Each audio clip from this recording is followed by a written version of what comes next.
요한계시록 7장입니다. 지난 시간까지 6장의 내용을 주로 살펴보았습니다. 6장의 내용은 시놉시스 같다라는 말씀을 드렸습니다. 초대교회 복음이 선포된 이후부터 예수님 재림 때까지를 아주 축약해서 중요한 장면을 통해서 우리에게 교회 시대, 그리고 7년 환란 시대, 그리고 6째 인이 떨어지면 7째 나팔이 불리고 7째 나팔이 불렸을 때 일어나는 예수님의 재림 상황까지 맛보기로 우리가 살펴보았습니다. 7장에 들어서면 순서대로 따지면 당연히 7째 인을 어린 양께서 떼시고 7째 인 떨어지면 다음에 나타나는 7나팔, 7나팔의 또 순서대로 첫째, 둘째 뭐 해서 7째 나팔이 불리는 이렇게 순서가 이어져야 되는데 그 7째 인과 첫째 나팔이 불리는 것은 8장에 가서 나타나게 됩니다. 그리고 7째 나팔은 계시록 9장에 가서 우리에게 보여지게 됩니다. 오늘 본문 말씀은 그러니까 6장에서 6째 인이 떨어지고 8장에서 7째 인이 떨어지는 그 사이에 삽입된 아주 중요한 내용이라고 볼 수 있습니다. 왜 이것을 중간에 삽입해 놓으셨을까? 그 내용을 보면 이해가 갑니다. 물론 이렇게 계시록이 시간대별로 순차적으로 이어지지 않아서 계시록을 주목해서 보시는 분들이 좀처럼 이해가 안 가는 그런 어려움도 느낄 겁니다. 그런데 7장 내용은 이 교회 시대부터 주님이 오실 때까지 그 기간 동안에 아주 중요한 내용들, 하나님이 꼭 교회에게 알려주시고자 하는 내용들이 또 기록되어 있다 하는 것을 우리가 깨닫게 되면 매우 은혜롭습니다. 7장에 담긴 내용 오늘 보면 7장 1절에 보면 네 천사가 땅 네 모퉁이에 서 있어요. 근데 그들이 그 네 천사가 땅의 사방의 바람을 붙잡고 있습니다. 이러한 것들이 네 천사는 뭐고 또 바람은 뭐고 또 2절에 가면 또 다른 천사가 등장합니다. 그래서 이런 것들을 계시록만이 갖고 있는 그 상징적인 언어들을 이해하지 못하면 매우 어렵고 난해하게 이렇게 보일 수가 있습니다. 이런 것들로 출발해서 7장 마지막 부분까지 가서 보면은 이기는 자, 신혼 입은 자들이 등장합니다. 또 그 앞전에는 이제 이마에 입 맞는 성도들도 등장합니다. 그러니까 성도들이 가장 보고 듣고 싶은 말씀이죠. 승리하는 성도들, 어떤 모습으로 등장하는가? 정말 믿음을 지켜서 환란이 와도 끝까지 하나님의 믿음을 지키는 이기는 자들, 어떻게 하나님이 보호하시는가? 이런 것들을 우리 7장에서 쭉 살펴보게 됩니다. 매우 중요한 내용이죠. 하나님은 이 내용을 교회 시대 때 신앙생활하는 그리고 환란기를 통과해가는 모든 성도들에게 미리 그러한 것들을 통해서 우리가 꿈꾸고 우리가 바라고 우리가 꼭 성취해야 될 목표를 이렇게 미리 보여주시는 그런 의미에서 6장과 8장 사이에 7장을 삽입시켜 주셨다. 이렇게 이해하시기 바랍니다. 그렇기 때문에 이기는 자들이 되라. 요한계시록의 전체 테마 중에 테마인 반드시 그리스도인들은 이기는 자가 되어야 된다라고 하는 말씀, 그것을 계시록을 통해서 우리가 발견하면 됩니다. 그것을 우리에게 일러주시기 위해서 또 7장에 이렇게 삽입해 놓으셨다 하는 걸 미리 기억하시면서 오늘 말씀을 또는 7장 말씀 마무리할 때까지 주의 깊게 들어주시기 바랍니다. 이 바람에 대해서 먼저 한번 말씀을 드리겠습니다. 오늘 바람이 땅의 사방 바람을 붙들고 있는 네 천사가 등장하는데, 천사를 설명하기 전에 이 바람, 예수님께서 공생의 기간 동안에 마태복음 8장에 기록되어 있는 말씀입니다. 8장 23절에서 27절로 기억을 합니다. 제자들과 함께 이제 배를 타고 갈릴리 호수죠. 바다를 건너가실 때 예수님이 아마 고운하셨던 것 같습니다. 주무십니다. 그때 파도가 굉장히 심하게 일어나죠. 바람이 불어서 거의 제자들이 사색이 돼서 죽게 된 지경인 것 같습니다. 그래서 예수님을 염치불구하고 깨웁니다. 주여, 우리가 지금 죽게 됐습니다. 이 파도를 보십시오. 그러니까 바람이 부니까 파도가 일어나서 작은 배가 그냥 균형을 잃고 배가 그냥 파선할 것 같은 그런 상황이었던 것 같습니다. 예수님이 이제 왜 무서워하느냐라고 이제 제자들을 뭐랄까요, 좀 나무라신 거죠. 믿음이 작은 자들아 라고 이제 책망하시면서 잠에서 깨어나셔서 이제 바람을 꾸짖습니다. 바람을 꾸짖으니까 바람도 잔잔해지고 조용해지고 파도가 잔잔해져요. 파도가 잔잔하니까 이제 배가 안전하게 항해를 할 수 있었겠죠. 제자들이 얼마나 놀랬겠습니까? 이 바람과 파도를 잠잠하게 하신 예수님. 과연 예수님이 누구를 꾸짖었을까 하는 의문을 우리가 가질 수 있다고 봅니다. 자연에 일어나는 이 바람의 어떤 부분을 꾸짖으셨는가?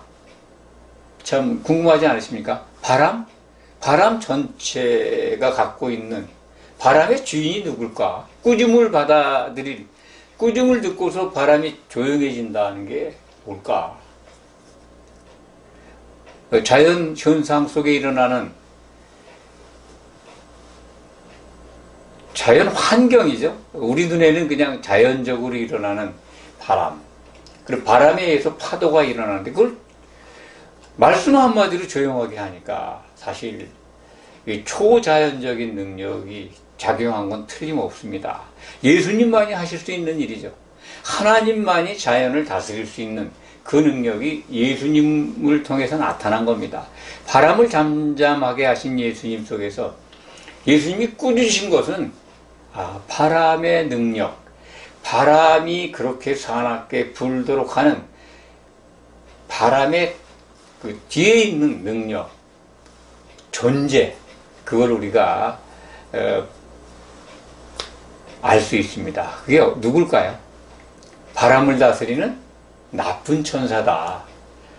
오늘 말씀 통해서 그걸 알 수가 있습니다.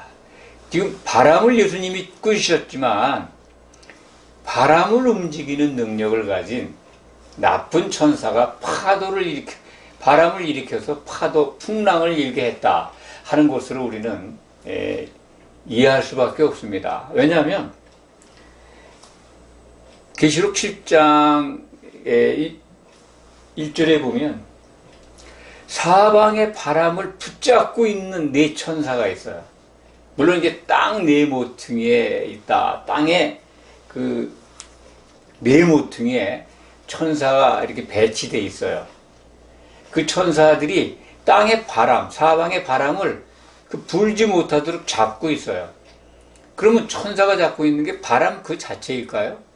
바람의 능력을, 바람으로 하여금 움직이게 하는 능력을 가진 어떤 존재일까요? 그것이 바로 계시록에서는 바람을 영, 더러운 영이다. 이게 뭐 좋은 영도 있는데요, 선한 영도 있는데, 오늘 7장 1절에 기록되어 있는 사방 바람으로 하여금 불지 못하도록 네 천사가 붙들고 있는데, 그 사방에 붙잡혀 있는, 땅의 사방에 붙잡혀 있는 그 바람은, 한마디로 말해서 바람을 움직이는 존재, 더러운 영, 나쁜 천사들이다. 신약 성경을 기준하면 귀신들이죠. 이 땅의 사방이라고 하는 건, 땅은 교회로 이해하시면 됩니다. 교회의 사방에 포진해 있어요, 바람이. 그 바람이 누구냐? 헬라 말이나 히브리 말로 바람이라는 단어에는 영이라는 단어, 숨이라는 단어가 같이 쓰여집니다. 그렇기 때문에 우리말로는 그냥 바람이라고 이해되지만 그것이 영이다. 땅의 그 사방을 차지하고서, 땅이라는 게 이제 교회에 들어와서 성도들을 해하려고 준비되어 있는 더러운 영들, 그걸 지금 붙잡고 있다는 거예요. 누가? 네 천사가. 네 천사라고 하는 건 좋은 천사일까요? 그렇지 않습니다. 더러운 영을 붙잡고 교회를 공격하려고 하는 급수가 높은 타락한 천사일 수 있습니다. 마귀에게 직접 명령을 받는 그 행동을 하는 그 더러운 영들이 있는데, 바람을 일으켜서 성도들을 괴롭게 하고 박해하고 서로 이간하고 할 그런 바람에 속한 더러운 영들을 붙잡고 있는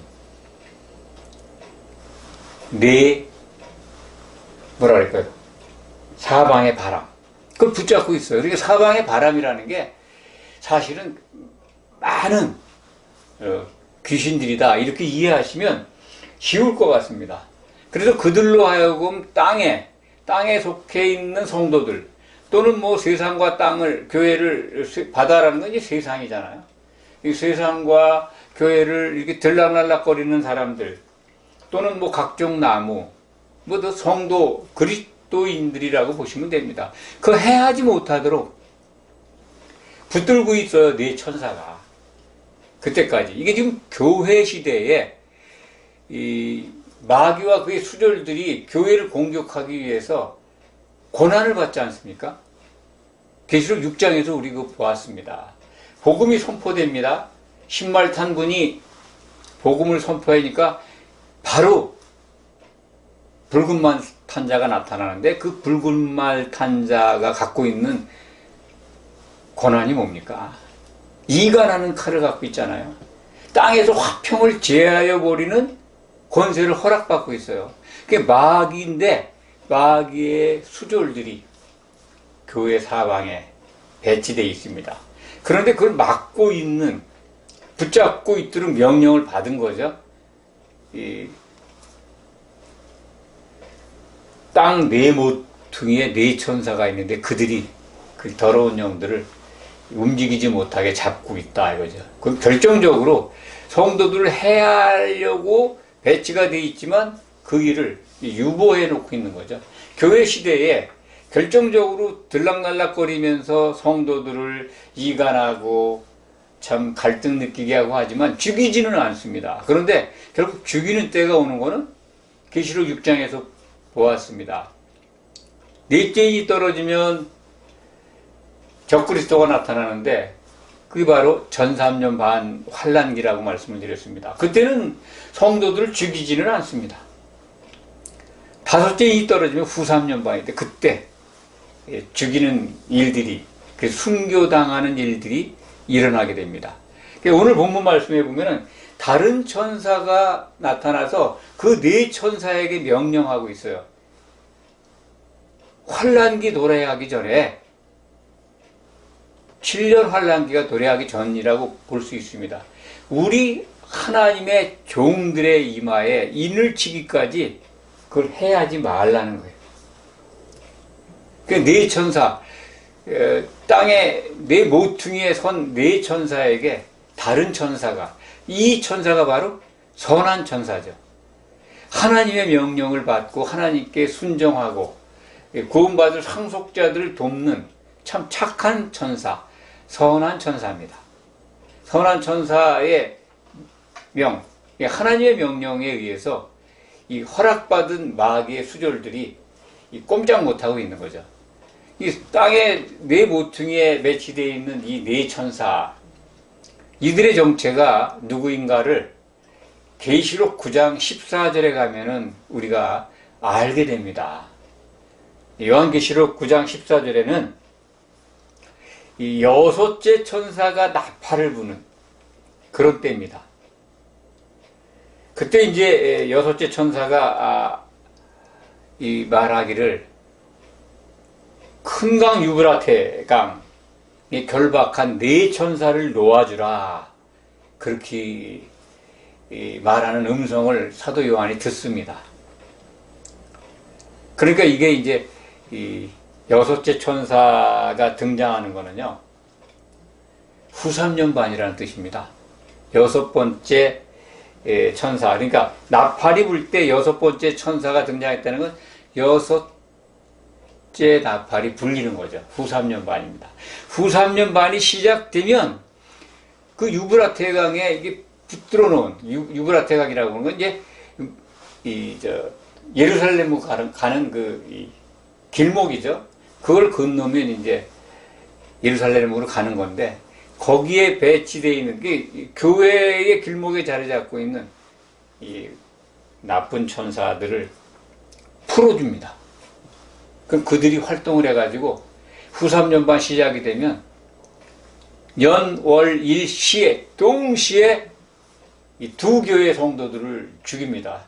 순교당하는 교회가 이제 두 교회가 있다고 했습니다. 후삼년반 시작되면 이제 계시록에서는 두 증인 교회다, 두 감람나무 또는 두 촛대. 이 촛대라고 하는 거는 이제 교회를 지칭합니다. 계시록 안에서 그렇게 정의가 풀어져 있습니다. 그 두 증인 교회가 그냥 후삼년반 시작과 동시에 그 년, 월, 일, 시에 동시에 순교당합니다. 그들을 죽이기 위해서 준비되어 있는 유브라테 강에 결박되어 있던 천사들이 풀려나는 거죠.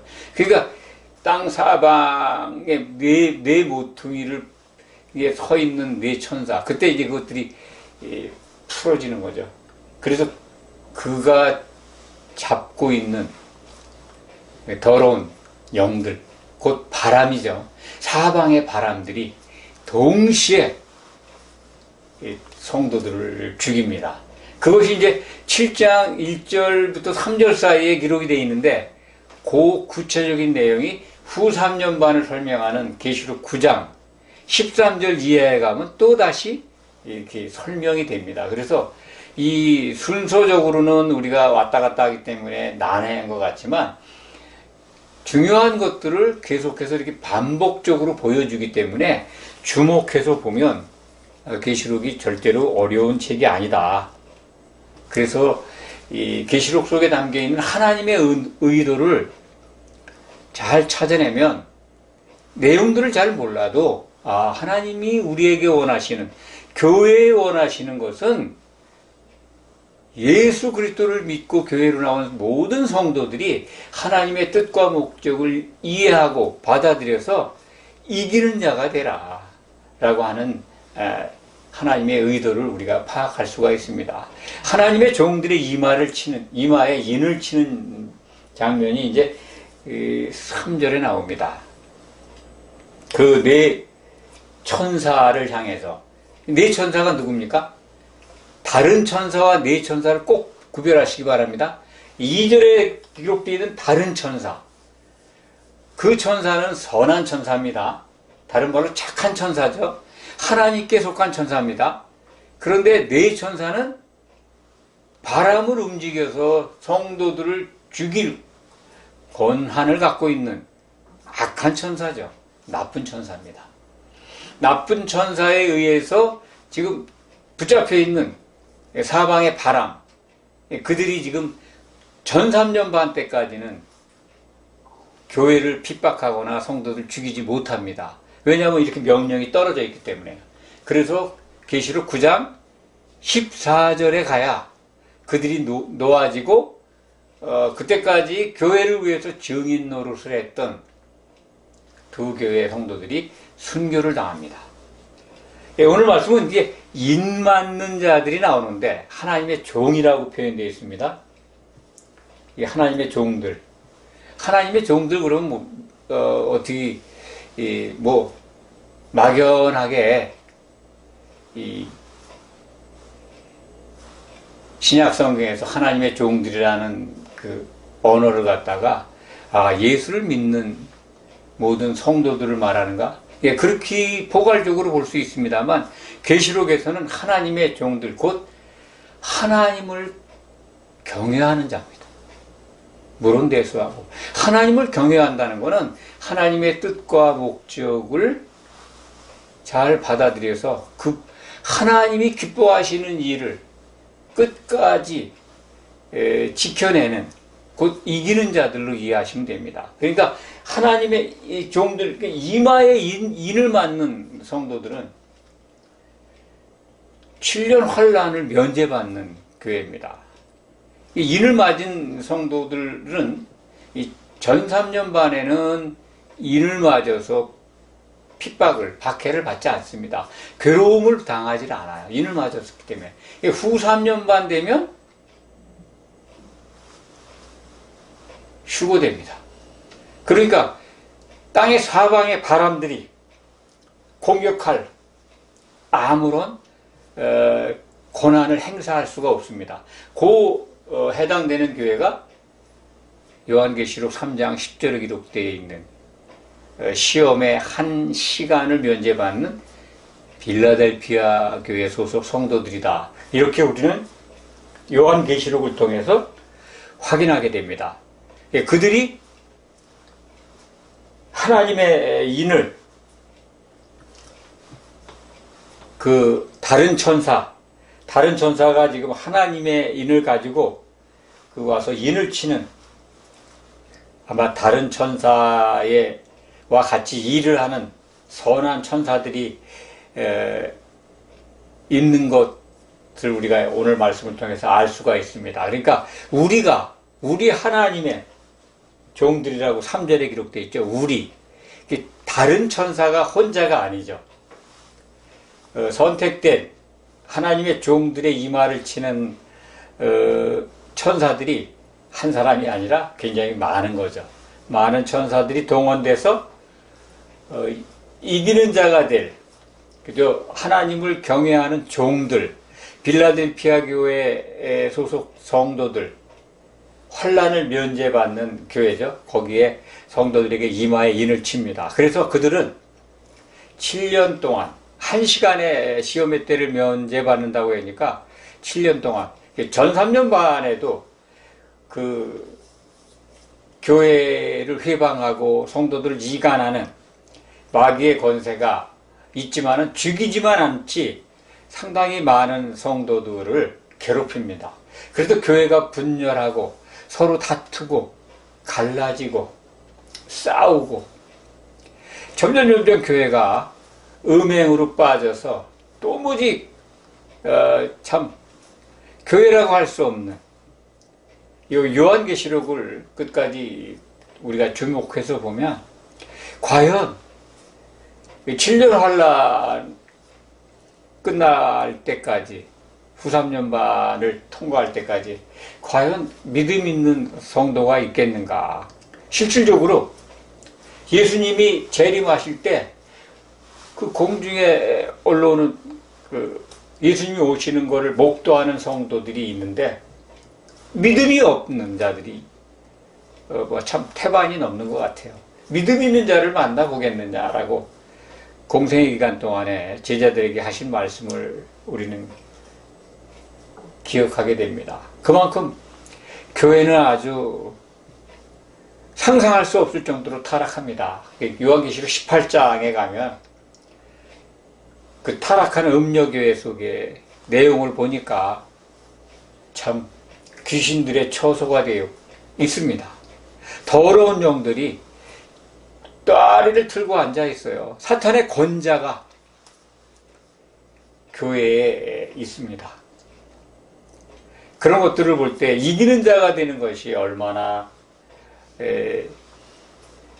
어려운 건가. 어렵지만 않습니다. 사실은 신약 성경에서 우리에게 주신 매뉴얼을 따라서 예수님이 우리에게 보여주신 이 요한계시록을 주목해서 보면 그분의 일정, 마지막 일정까지 잘 살펴볼 수 있습니다. 그래서 이기는 자의 정의가 예수님의 일정을 끝까지 주목해서 보는 자라고 정의되어 있습니다. 요한계시록 2장 두아디라 교회에 주신 말씀 속에 있습니다.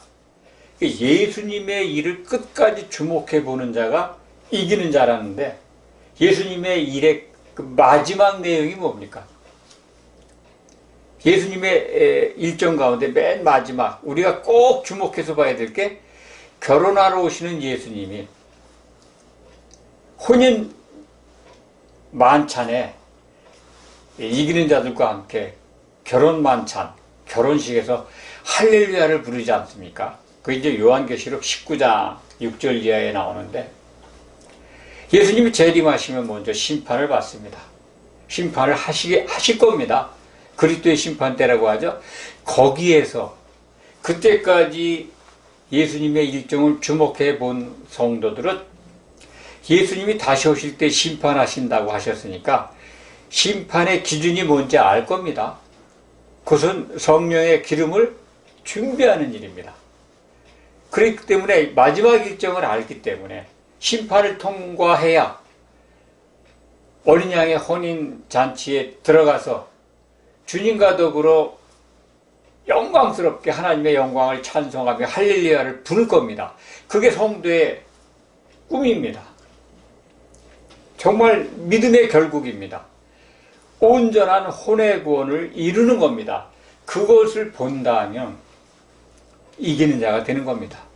그래서 예수님의 일정 끝까지 신약 성경이 자세히 우리에게 기록해서 알려주고 있는데 그걸 보면 사도들이 우리에게 명령하고 있는 성경이 우리에게 가르쳐주는 성령 충만한 성령 세례 가운데에서 신앙생활해라. 성령의 기름이 충만한 상태에서 믿음 생활을 해라. 성령이 소멸해 갈 수 있으니 절대로 소멸해 가는 일들을 피해라. 이것을 지켜나갈 겁니다. 그래야 이기는 자가 되는 거죠. 그러니까 오늘 말씀도 그런 하나님의 의도, 하나님의 계획, 그리고 우리에게 보여주시는 계시록의 가장 중요한 테마, 이런 것들을 확인한다면, 깨어있는 성도라면 우리는 신약 성경에 기록되어 있는 우리에게 주신 교훈들을 마음에 담고 주목해서 보면서 지켜나갈 겁니다. 그래야 승리하는 자가 될 것이기 때문에 그렇습니다. 꼭 이렇게 성경이 일러주는 이기는 자가 되는 길에 대한 말씀을 잘 마음에 담아서 실패하는 일이 없이 누구나 다 승리의 월계관, 면류관을 쓰고 주님과 더불어 하나님을 찬송하는 혼인만찬의 청함을 받는 이기는 자가 되기를 축원합니다. 아멘. 기도하겠습니다.